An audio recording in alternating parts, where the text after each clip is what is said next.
too talented. Yeah. You know what I'm saying? Well, from one of the sexiest, funniest and talented men in Hollywood and on the planet, Kevin Bacon, to Josh Frydenberg, the Treasurer. Good morning, Treasurer. Well, you know, no goat jokes here. No goat jokes here. I mean, how does it feel to follow one of Hollywood's biggest stars? Oh, well, at least you're not showing the mullet. I'm okay, Karl. We haven't yet, but No. it is Friday, Josh. Yeah. I mean, you've been getting a bit footloose yourself Okay. with this little spat you're having with Queensland's Deputy Premier, Stephen Miles. This is over troops on the border. Just take a listen. This is yet another example of a federal government minister being sent out by the Prime Minister to attack our government in the local media here in Queensland, being caught out lying. And I think it's time, again, for Josh Frydenberg to apologise for the statements that he made. You certainly didn't apologise. What have you done instead? You've described him as a fool who can't read. Well, he's a stumbling, bumbling lightweight that no one's ever heard of, who's just made it up as he goes. I mean, I was asked a question on radio yesterday whether the government's movement of ADF troops was designed to deliberately damage Queensland's border policy. And I said that was absolutely rubbish. And then he goes and holds a press conference asking me to apologise. For what? I mean, this guy is just, as Peter Dutton said earlier, just seeking to pick a fight, to play politics with, you know, the pandemic, to play politics with the deployment of ADF troops. I mean, that guy should just grow up.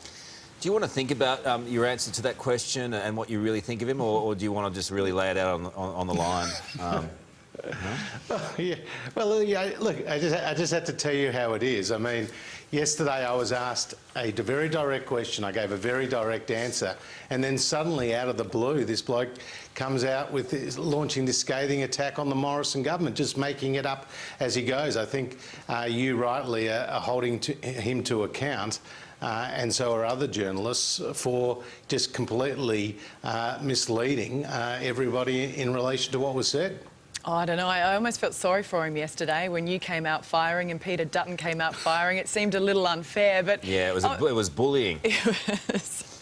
Hey, I want to turn to Victoria now. He started it. He started it. Oh, see, this is the sort of school... This is schoolyard. Yeah, it's schoolyard stuff that people don't like, Josh. Come on. I do want to talk to you about Victoria, though. We're here to talk about credit. We are. Well, look, Victoria, Yes. No one's claiming any responsibility in regards to hotel guards. Dan Andrews is in the witness stand today. Do you think it might happen magically that we get some answers?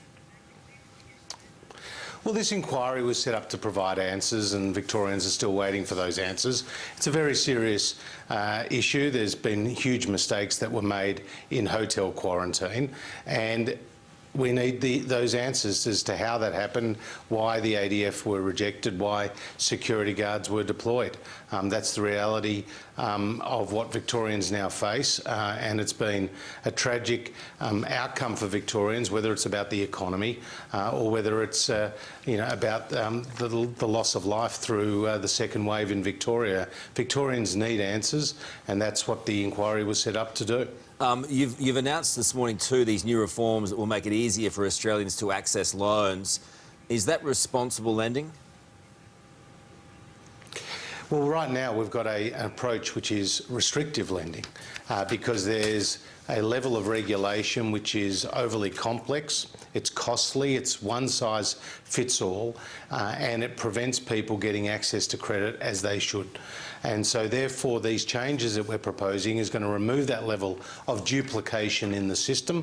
We're going to streamline the application for credit. We're going to ensure that APRA continues to regulate what are known as the ADIs, which are the banks effectively, and we'll also ensure that APRA regulates the ASIC regulates the non-ADIs, but in the process we'll get people access to credit in a much quicker and a more effective way. This will be really important for our recovery, whether it's for the housing sector, retail sector, for the hospitality sector, for the tourism sector. All right, thank you, Treasurer. And can I just say, unlike Karl, I was just as happy to have you on the show as I was Kevin Bacon. It's a big transition is all I'm saying. He's just... Carl's just a stirrer. I know where his heart really is. It's all right. Thanks, Treasurer. Talk to you soon.